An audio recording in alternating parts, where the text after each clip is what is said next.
হুম। আধুনিক সমাজ তো মৃত্যু এড়াতে প্রতি বছর কোটি কোটি টাকা খরচ করছে। এই যে ধরুন anti ageing cream, plastic surgery. হ্যাঁ, অথবা নিধের নামে বড় বড় ইমারত তৈরি করা, ফাউন্ডেশন খোলা। একদম। পৃথিবীতে চিরকাল বেঁচে থাকার একটা মরিয়া চেষ্টা বলতে পারেন। আর এই সব কিছুর মূলেই কিন্তু একটা চরম সত্যকে অস্বীকার করার প্রবণতা কাজ করে। আর তা হল মৃত্যু। ঠিক। আসলে জীবনকে একটা নিখুঁত মাপা গণ্ডির মধ্যে রাখতেই তো মানুষ সবচেয়ে বেশি স্বাচ্ছন্দ্য বোধ করে। সবকিছু যেন একেবারে নিজের নিয়ন্ত্রণের মধ্যে থাকে। কিন্তু সমস্যাটা হয় তখন, যখন অস্তিত্বের চূড়ান্ত সমাপ্তির মুখোমুখি হতে হয়। তখন এই নিয়ন্ত্রণের চশমাটা বা ফিল্টারটা হঠাৎ করেই ভেঙে চুরমার হয়ে যায়।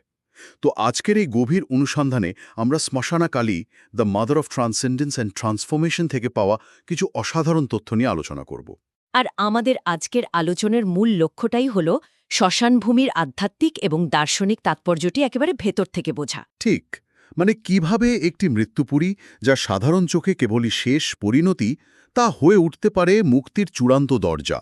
আর শ্মশানকালীর এই আপাত ভয়ঙ্কর রূপ কিভাবে আধুনিক জীবনের অস্তিত্বের সংকট বা এক্সিস্টেন্সিয়াল অ্যাংজাইটি কাটাতে সাহায্য করে, সেভাই আজ আমরা একটু ভেঙে দেখব। তো এই আলোচনার প্রেক্ষাপট হিসেবে প্রথমেই একটা বিষয় খুব পরিষ্কার করে নেওয়া দরকার। শ্মশান বা মৃত্যুপুরীকে সাধারণ দৃষ্টিকোণ থেকে যেভাবে দেখা হয়, তান্ত্রিক দর্শন কিন্তু তাকে সম্পূর্ণ ভিন্ন এক মাত্রায় দেখে। ভিন্ন মাত্রা বলতে সাধারণ মানুষ তো শ্মশানকে শোক আর অপবিত্রতার একটা জায়গা হিসেবেই দেখে, তাই না? হ্যাঁ, সমাজের চোখে ওটাই শেষ পরিণতি। কিন্তু তান্ত্রিকদের কাছে এটি শুধু জীবনের শেষ স্টেশন নয়, বরং এটি হল মোহমুক্তির সবচেয়ে বড় শিক্ষা কেন্দ্র। হুম। মোহমুক্তির শিক্ষা কেন্দ্র, দারুণ একটা শব্দ। একদম। কারণ মানুষের জাগতিক পরিচয়ের যে সীমানা, মানে কার কত ব্যাংক ব্যালেন্স আছে, কার সামাজিক মর্যাদা কতটা উঁচুতে, বা কার রূপ কতটা আকর্ষণীয়, এই সব কিছু শ্মশানের আগুনে পুড়ে আক্ষরিক অর্থেই তো ছাই হয়ে যায়। হ্যাঁ, সেখানে তো রাজা আর ভিখারির কোনো পার্থক্য থাকে না। ঠিক তাই। আর শ্মশানকালী হলেন সে ধ্বংস আর রূঢ় বাস্তবের একেবারে কেন্দ্রে দাঁড়িয়ে থাকা এক অসীম শক্তি। তিনি শুধু ধ্বংসের দেবী নন, বরং সমস্ত কৃত্রিমতার আড়ালে লুকিয়ে থাকা চূড়ান্ত সত্যের রূপ। কিন্তু একটা ব্যাপার এখানে একটু পরিষ্কার হওয়া দরকার। শ্মশানকে শিক্ষাকেন্দ্র বা মোহমুক্তির জায়গা বলাটা কি একটু বেশি রোম্যান্টিসাইজ করা হচ্ছে না? রোম্যান্টিসাইজড। মানে আপনি বলতে চাইছেন? ধরুন, একটা জায়গা যেখানে মৃতদেহ পোড়ানো হচ্ছে, স্বজন হারানোর কান্না ভাসছে, সেটা তো মানুষের মনের জন্য স্বভাবতই একটা চরম ট্রমাটিক বা ভীতিকর বিষয়। সমাজ তো এ কারণে মৃত্যুকে শহরের একেবারে প্রান্তিক সীমানায় সরিয়ে রাখে, বাস্তবের ওপর সবসময় একটা ফিল্টার লাগিয়ে রাখতে চায়। খুব ভালো একটা পয়েন্ট তুলেছেন। আর ঠিক এই ফিল্টার সরিয়ে ফেলার জন্যই কিন্তু তান্ত্রিক সাধকরা মৃত্যুকে সমাজের প্রান্তিক জায়গা থেকে তুলে এনে আধ্যাত্মিকতার একেবারে কেন্দ্রে বসিয়েছেন। আচ্ছা, মানে ভয়ের জায়গাটাকেই তারা বেছে নিচ্ছেন। হ্যাঁ, কারণ আধুনিক ভোগবাদী সমাজ যেখানে মৃত্যুকে ভয় পেয়ে তাকে নানা চাকচিক্যের আড়ালে লুকিয়ে রাখে, তান্ত্রিকরা একেবারে স্বেচ্ছায় তাকে আলিঙ্গন করেন। কারণটা খুব সহজ কিন্তু গভীর। যেখানে মায়া বা ইলিউশনের সম্পূর্ণ বিনাশ ঘটে, ঠিক সেখান থেকেই পরম সত্যের শুরু হয়। অর্থাৎ যতক্ষণ মৃত্যু ভয় আছে ততক্ষণ আসল স্বাধীনতা নেই। একদম তাই। তারা মনে করেন যতক্ষণ মানুষের ভেতরে মৃত্যু ভয় বা এই নশ্বরতার ভয় টিকে থাকে, ততক্ষণ মানুষ আসলে কোনোভাবেই স্বাধীন নয়। ভয়ে মানুষকে পরাধীন করে রাখে। তাই ভয়ের উৎস থেকে পালিয়ে না গিয়ে একেবারে ভয়ের কেন্দ্রে দাঁড়িয়ে তাকে জয় করাই হল শ্মশান সাধনার মূল কথা। আচ্ছা, ভয়কে জয় করার জন্যই তারা ভয়ের একেবারে উৎসে গিয়ে উপস্থিত হন। এই ব্যাপারটা বুঝতে পারছি। কিন্তু দেবী কালীর যে রূপ, ছাই ভস্ম মেখে ভূত প্রেত পরিবেষ্টিত হয়ে শ্মশানে বিরাজ করছেন, এই ধারণা তো নিশ্চয়ই রাতারাতি শাস্ত্রের পাতায় হঠাৎ করে আবির্ভূত হয়নি, তাই না? না, না, একেবারেই না। এর শেকড় অনেক গভীরে, এবং এর পেছনে রয়েছে সুদীর্ঘ এক ঐতিহাসিক বিবর্তন। মানে সেই আদিম যুগের কোনো প্রভাব আছে এর পেছনে? হ্যাঁ, প্রাক বৈদিক যুগে যখন ধ্রুপদী হিন্দু ধর্মের রূপরেখা সেভাবে তৈরি হয়নি, তখন ভারতের বিভিন্ন উপজাতীয় সম্প্রদায় এমন সব মাতৃদেবীর উপাসনা করত, যাদের সম্পর্ক ছিল বন জঙ্গল, আদিম প্রকৃতি, রোগ ব্যাধি এবং মৃত্যুর সাথে। ওহ, বুঝতে পারছি। কারণ প্রাচীন মানুষের কাছে প্রকৃতি তো কেবলই সুন্দর আর শান্ত ছিল না। প্রকৃতি ছিল ভীষণ রুক্ষ, বন্য আর প্রাণঘাতী। ঠিক বলেছেন। সেই উপজাতীয় মানুষরা বিশ্বাস করত যে প্রকৃতিরই ভয়ঙ্কর রূপকে মাতৃরূপে উপাসনা করলেই অশুভ আত্মা এবং প্রাকৃতিক বিপদের হাত থেকে রক্ষা পাওয়া সম্ভব। প্রকৃতির সেই বন্য এবং অপ্রতিরোধ্য দিকটাকেই তারা এক ধরনের ঐশ্বরিক রূপ দিয়েছিল তাহলে। কিন্তু এই উপজাতীয় দেবী উপাসনা কিভাবে আজকের এই ধ্রুপদী তন্ত্র এবং শ্মশানকালীর ধারণায় এসে পৌঁছালো, এটি আসলে একটি ধীর গতির ঐতিহাসিক সিনথেসিস বা সংশ্লেষণ। ধীরে ধীরে এই উপজাতীয় দেবী উপাসনা ধ্রুপদী তান্ত্রিক শিববাদ এবং শাক্ত দর্শনের সাথে মিশে যায়। ধরুন, দেবী মাহাত্ম্যের মতো বিখ্যাত গ্রন্থে দেখা যায় দেবী কিভাবে যুদ্ধে অসুরের বিরুদ্ধে অবতীর্ণ হন।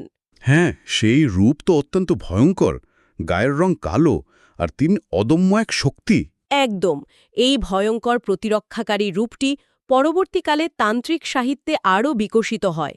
তিনি শ্মশান, ভূত, প্রেত এবং মানুষের চূড়ান্ত আধ্যাত্মিক মুক্তির ধারণার সাথে যুক্ত হয়ে শ্মশানকালীতে পরিণত হন। সোর্সে একটি খুব চমৎকার প্রতীকের কথা বলা হয়েছে, শ্মশানের শেয়াল বা জ্যাকেলের উপস্থিতি। শিয়াল? শিয়াল, এই বিষয়টা সত্যি অদ্ভুত। শিয়াল তো এমন একটা প্রাণী যে মৃত্যুপুরীতে মৃতদেহ বা অবশিষ্টাংশ খেয়ে বেঁচে থাকে। এর সাথে দেবীর উপস্থিতির কি সম্পর্ক থাকতে পারে? এর একটা অত্যন্ত শক্তিশালী প্রতীকী অর্থ আছে। শেয়াল হল চূড়ান্ত নশ্বরতার মাঝে টিকে থাকার প্রতীক। সে মৃত্যু এবং ধ্বংসের একেবারে মাঝখানে দাঁড়িয়ে জীবনের অস্তিত্ব বজায় রাখে। মানে সামাজিক নিয়মনীতি বা শুচিতা অশুচিতার কোনো তোয়াক্কাই সে করে না। ঠিক। এটি মানুষের সেই আদিম, বন্য এবং অদম্য টিকে থাকার ইচ্ছাকে নির্দেশ করে। শ্মশানে শেয়ালের ডাক তাই কেবলই ভয়ের নয়, বরং এটি প্রকৃতির এক অমোঘ নিয়মের ঘোষণা, যা মনে করিয়ে দেয় যে মৃত্যু আর জীবন আসলে হাত ধরাধরি করে চলে। শেয়ালের বেঁচে থাকার এই দর্শনটা শুনতে খুব চমৎকার লাগছে। কিন্তু যখন শ্মশানকালীর আইকনোগ্রাফি বা মূর্তিতত্ত্বের দিকে তাকানো হয়, তখন বিষয়টা কিন্তু বেশ অস্বস্তিকর হয়ে ওঠে। অস্বস্তিকর বলতে ঠিক কোন জায়গাটা? এই ধরুন, গায়ের রং নিকষ কালো, সম্পূর্ণ বিবস্ত্র, গলায় করুটির মালা, আর এক হাতে মানুষের সদ্য ছিন্ন মস্তক। মানে দর্শন হিসেবে ইগো বিসর্জন দেওয়ার কথা বলা যায়, কিন্তু একজন দেবী একটা রক্তাক্ত কাটা মুন্ডু হাতে নিয়ে দাঁড়িয়ে আছেন, এই ভয়াবহ চিত্রকল্পের সাথে আধ্যাত্মিক মুক্তির সম্পর্ক মেলানো তো বেশ কঠিন। হ্যাঁ, সাধারণ দৃষ্টিকোণ থেকে দৃশ্যটা নিঃসন্দেহে অত্যন্ত ভীতিপ্রদ, কিন্তু তান্ত্রিক দর্শনে এর প্রতিটি অংশের গভীরে অত্যন্ত সুনির্দিষ্ট মনস্তাত্ত্বিক এবং আধ্যাত্মিক রূপক লুকিয়ে আছে। আচ্ছা, তাহলে চলুন বিষয়টা একটু ভেঙে দেখা যাক। অবশ্যই। প্রথমেই ধরুন তার গায়ের রং। এই নিকষ কালো রং হল অসীমের প্রতীক, মহাজাগতিক শূন্যতার প্রতীক। কালো রং যেমন সমস্ত রংকে নিজের ভেতরে শুষে নেয়, কালিও তেমনি সৃষ্টির সমস্ত অস্তিত্ব এবং পরিচয়কে নিজের মধ্যে বিলীন করে নেন। আর তার ওই বিবস্ত্র বা দিগম্বরী রূপের অর্থ কি? এই রূপ কোনো সাধারণ নগ্নতা নয়, এটি হল সামাজিক পরিচয়ের ঊর্ধ্বে চরম সত্যের প্রকাশ। সমাজ মানুষের ওপর যে পোশাক, যে মর্যাদা এবং লজ্জার আবরণ চাপিয়ে দেয়, তিনি সেই সমস্ত সীমানার ঊর্ধ্বে। জন্ম নেওয়ার সময় মানুষ যেমন কোনো আবরণ ছাড়াই আসে, আর মৃত্যুর সময় তার সমস্ত জাগতিক আবরণ খসে পড়ে, এই বিবস্ত্র রূপ হয়তো সেই আদিম অকৃত্রিম অবস্থারই প্রতীক। একদম নিখুঁত বলেছেন। কিন্তু এই করটির মালা আর ছিন্ন মস্তকের বিষয়টা, এটা কি প্রাচীন কোনো নিষ্ঠুরতার অবশিষ্টাংশ? না, এখানেই সবচেয়ে গভীর মনস্তাত্ত্বিক রূপকটি লুকিয়ে আছে। কিছু তান্ত্রিক ঐতিহ্য অনুযায়ী দেবীর গলায় থাকা মুন্ডমালায় ৫০টি করটি বা মাথার খুলি থাকে। এই ৫০টি করটি হল সংস্কৃত বর্ণমালার ৫০টি অক্ষরের প্রতীক। দাঁড়ান, বর্ণমালার সাথে ইগোর বা অহংকারের সম্পর্ক কি? সম্পর্কটা অত্যন্ত নিবিড়। একটু ভেবে দেখুন, মানুষ চিন্তা করে কিভাবে? ভাষার মাধ্যমে, শব্দের মাধ্যমে। মানুষের আমি বা আমার, এই যে পুরো অস্তিত্ব বা ইগো, এটা তো এই ভাষার কাঠামো দিয়েই তৈরি। যখন এই শব্দ বা জাগতিক চিন্তার বিনাশ ঘটে, তখনই আসল সত্যের প্রকাশ ঘটে। তার মানে এই যে গলার মুন্ডমালা, এটা আসলে ভাষার মৃত্যু, চিন্তার মৃত্যু এবং পরিশেষে অহংকারের মৃত্যুর প্রতীক। ভাষার কাঠামো ভেঙে পড়লে যে নৈশব্দ তৈরি হয়, সেটাই এই মুন্ডমালা। একদম তাই, দারুণ ধরেছেন। আর আপনি যে ছিন্নমস্তকের কথা বললেন, এটি কোনো আক্ষরিক হত্যা বা নিষ্ঠুরতা নয়।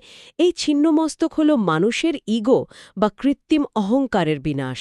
মানে মানুষের মস্তিষ্ক বা মাথা হল তার অহংকার এবং যুক্তির কেন্দ্রবিন্দু। হ্যাঁ, বেবিন হাতের ওই খড়গ যখন অহংকারকে ছেদন করে, তখনই মানুষ তার মিথ্যে পরিচয় থেকে সত্যিকারের স্বাধীনতা পায়। এর সাথে তার শিবের ওপর দণ্ডায়মান থাকারও গভীর সম্পর্ক রয়েছে। হ্যাঁ, শিব তো সেখানে মৃতদেহের মতো বা নিথর হয়ে শুয়ে থাকেন। শিবকে কেন এভাবে উপস্থাপন করা হয়? তান্ত্রিক দর্শন অনুযায়ী শিব সেখানে শব বা মৃতদেহের মতো নিষ্ক্রিয়। শিব হলেন নিষ্ক্রিয় চেতনা বা স্ট্যাটিক কনশাসনেস, আর কালী হলেন সেই ডাইনামিক শক্তি বা গতিশীল আদি শক্তি যা চেতনাকে জাগ্রত করে। শক্তি ছাড়া চেতনা হল জড়।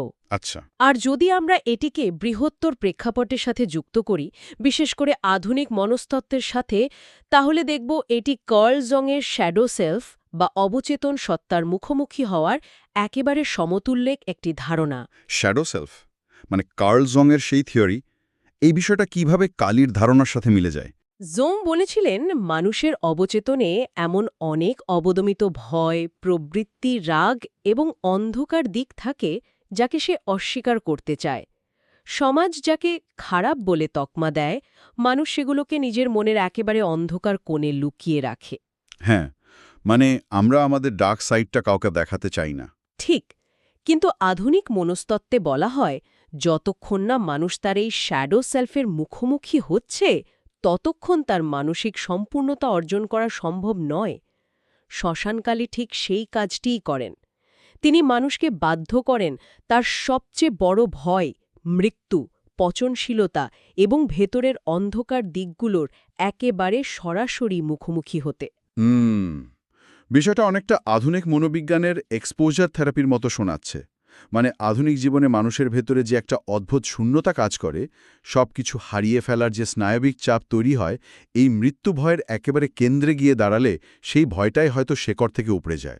একদম তাই। তত্ত্বের দিক থেকে এটা অসাধারণ, কিন্তু বাস্তবে এই সাধনা কিভাবে করা হয়? আক্ষরিক অর্থেই কি মানুষ শ্মশানে গিয়ে এই ভয়াবহতার মুখোমুখি হয়? অবশ্যই হয়, এবং এখানেই চলে আসে ওঘরি এবং প্রাচীন কাপালিক সম্প্রদায়ের কথা। এই সাধকরা কোনো শান্ত তপবন বা পরিচ্ছন্ন মন্দিরে নয়, আক্ষরিক অর্থে জ্বলন্ত শ্মশানকে তাদের সাধনার ক্ষেত্র হিসেবে বেছে নেন। মানে একটু কল্পনা করলেই গায়ে কাঁটা দেয়। মাঝরাতের জমাট অন্ধকার, চারদিকে জ্বলন্ত চিতার কাঠ ফাটার শব্দ, বাতাসে পোড়া মাংসের তীব্র গন্ধ, আর এর মাঝখানে বসে একজন সাধক গভীর ধ্যানে মগ্ন। হ্যাঁ, দৃশ্যটা ঠিক এমনই। কিন্তু মাঝরাতে কেন? আর এমন একটা চরম ভীতিকর পরিবেশ বেছে নেওয়ার আসল উদ্দেশ্যটা কি? কারণ মধ্যরাত হল ট্রানজিশন বা পরিবর্তনের সময়। এটি দিন এবং রাতের সন্ধিক্ষণ, যা সাধারণ জাগতিক চেতনা থেকে পরম চেতনায় উত্তরণের একটি রূপক। রাত হল অজানার প্রতীক। এই পরিবেশে বসার মূল উদ্দেশ্য হল মানুষের ভেতরে যে আদিম মৃত্যু ভয় রয়েছে, তার একেবারে চূড়ান্ত সীমানায় গিয়ে পৌঁছনো। আচ্ছা, শুনেছি অঘরী সাধকরা নাকি সারা শরীরে চিতার ছাই মাখেন। হ্যাঁ, মাখেন। আর এই ছাই শুধু একটি প্রতীক নয়, এটি হল নিজেকে প্রতি মুহূর্তে স্মরণ করিয়ে দেওয়া যে এই শরীর একদিন পূর্বে এবং এই ছাইয়েই পরিণত হবে। তাদের চূড়ান্ত লক্ষ্য হল অদ্বৈতবাদ বা নন ডুয়ালিজম অর্জন করা।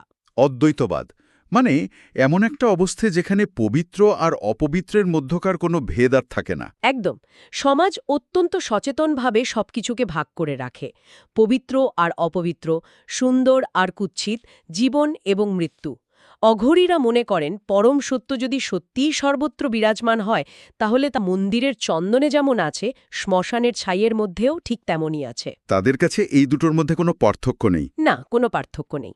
যখন একজন সাধক জ্বলন্ত মৃতদেহের পাশে বসে কোনো রকম ভয় বা ঘৃণা ছাড়াই ধ্যান করতে পারেন, তখন তার মন থেকে এই সমস্ত বিভেদের দেওয়াল চিরতরে ভেঙে পড়ে। এই চরম বৈপরীত্যকে একসঙ্গে গ্রহণ করার মাধ্যমেই তারা পরম চেতনা লাভ করেন। বিষয়টা সত্যিই ভাবিয়ে তোলার মতো। কিন্তু বাস্তবতার জায়গা থেকে দেখলে একটা প্রশ্ন চলেই আসে। কি প্রশ্ন? আমাদের মতো সাধারণ মানুষ, যারা দৈনন্দিন জীবনের নানা টানাপোড়েনের মধ্য দিয়ে যায়, যাদের অফিস আছে, পরিবার আছে, তাদের পক্ষে তো আর মাঝরাতে ছাই মেখে শ্মশানে গিয়ে ধ্যানে বসা সম্ভব নয়। হ্যাঁ, সেটা তো বটেই। তাহলে সাধারণ মানুষ যারা এই অস্তিত্বের সংকটে ভুগছে, তারা এই শ্মশানকালীর দর্শন থেকে নিজেদের জীবনে কিভাবে শিক্ষা নিতে পারে? এটি খুবই প্রাসঙ্গিক একটি দিক, কারণ সবার আক্ষরিক অর্থে শ্মশানে যাওয়ার কোনো প্রয়োজন নেই। তান্ত্রিক দর্শন অত্যন্ত চমৎকারভাবে বলে যে আসল শ্মশান বাইরের কোনো ভৌগোলিক জায়গায় অবস্থিত নয়, আসল শ্মশান রয়েছে মানুষের মনের ভেতরেই। মনের ভেতরে শ্মশান বলতে ঠিক কি বোঝানো হচ্ছে? মানুষের মনের ভেতরে অহংকার, মোহ, কাম, ক্রোধ এবং মৃত্যুভয়ের মতো যে নেতিবাচক প্রবৃত্তিগুলো সারাক্ষণ রাজত্ব করে, সেগুলোকে যখন ধ্যানে বা উপলব্ধির মাধ্যমে পুড়িয়ে ফেলা হয়, তখন সেই মনটাই হয়ে ওঠে মনস্তাত্ত্বিক শ্মশান। মানে ভেতরের আবর্জনাগুলোকে পুড়িয়ে ফেলার প্রক্রিয়াই হল ভেতরের শ্মশান সাধনা। একদম ঠিক। আর যদি আমরা মহাজাগতিক স্তরে বা কসমিক স্কেলে দেখি, তাহলে এই পুরো মহাবিশ্বই আসলে একটি বিশাল এবং অনন্ত শ্মশান। মহাবিশ্ব একটি শ্মশান? হ্যাঁ, কারণ মহাকাশের বিশাল সব নক্ষত্র থেকে শুরু করে আমাদের এই তিল তিল করে গড়ে তোলা মানব সভ্যতা, সবকিছুই একদিন অনন্ত সময়ের গর্ভে বিলীন হবে। কালী শব্দটির উৎপত্তি হয়েছে কাল বা সময় থেকে। সময় এক অমোঘ নিয়মে সবকিছুকেই গ্রাস করে নেয়। বাবারে, এই মহাজাগতিক ধ্বংসের কথা শুনলে মনের ভেতর একটা প্রবল শূন্যতা বা নিহিলিস্টিক অনুভূতি তৈরি হওয়াটা খুব স্বাভাবিক। সবকিছুই যদি ছাই হয়ে যায়, তবে এর ভেতরে আশার আলো কোথায়? এই ভয়ঙ্কর দেবী কি কেবলই ধ্বংসের প্রতীক হয়েই থেকে যান? ঠিক এখানেই বাংলার সাধক রামপ্রসাদ সেন এবং শ্রী রামকৃষ্ণের মতো মহাপুরুষরা এক সম্পূর্ণ নতুন দিগন্ত উন্মোচন করেছেন। তারা দেখিয়েছেন যে কালীর এই ভয়ঙ্কর এবং সংহারক রূপের আড়ালে লুকিয়ে আছে এক পরম স্নেহময়ী মাতৃরূপ। মানে ধ্বংসের আড়ালে একজন মা।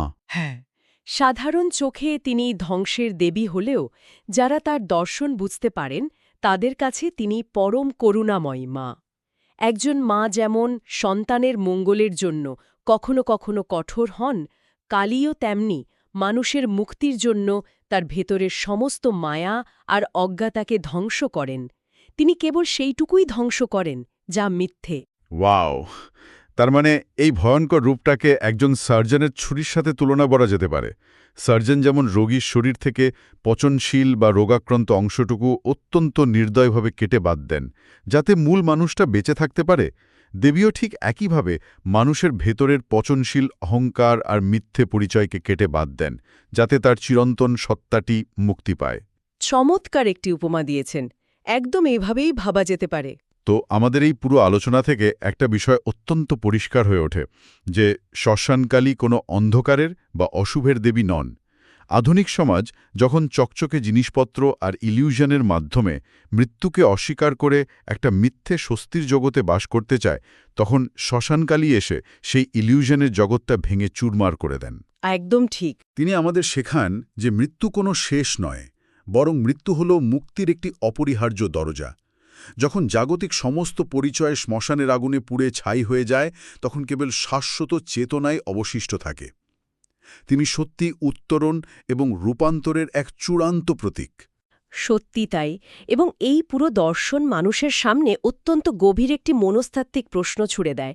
আমরা আলোচনার শুরুতে বলেছিলাম না যে মানুষ সবকিছু নিজের নিয়ন্ত্রণে রাখতে চায়? হ্যাঁ, মানুষ তো চায় তার সম্পদ, তার নাম চিরকাল পৃথিবীতে থেকে যাক। ঠিক, কিন্তু যদি সময় বা কাল মানুষের শরীর, তার এত সাধের স্মৃতি এবং এই যত্ন করে সাজানো সভ্যতা সবকিছুকেই একদিন গ্রাস করে নেয়, তবে এই যে মৃত্যু ভয়, এটা কি সত্যি মৃত্যু নিয়ে ভয়, নাকি এই ভয় আসলে মানুষের অহং বা ইগোর চিরতরে হারিয়ে যাওয়ার বা বিস্মৃত হওয়ার ভয়? ভীষণ গভীর একটা প্রশ্ন এটা। ভাবার বিষয় হলো, মানুষ যদি মানুষের মনে চিরকাল বেঁচে থাকার বা নিজের একটা কৃত্রিম পরিচয় অনন্তকাল ধরে রাখার এই প্রবল বাসনাটাকেই চিরতরে বিসর্জন দিতে পারে, যদি মেনে নেওয়া যায় যে আমরা একদিন সম্পূর্ণ বিস্মৃত হব, আমাদের কোনো চিহ্নই আর অবশিষ্ট থাকবে না, তবে কি বর্তমানের এই জীবনটা আরও অনেক বেশি স্বাধীন, সাহসী এবং অর্থবহ হয়ে উঠবে না? মোহ এবং ইগোর এই চরম মৃত্যুতেই কি তবে জীবনের আসল মুক্তি লুকিয়ে নেই? আমি মনে করি শ্রোতাদের এই প্রশ্নটা নিয়ে নিজেদের মতো করে একটু ভাবা উচিত।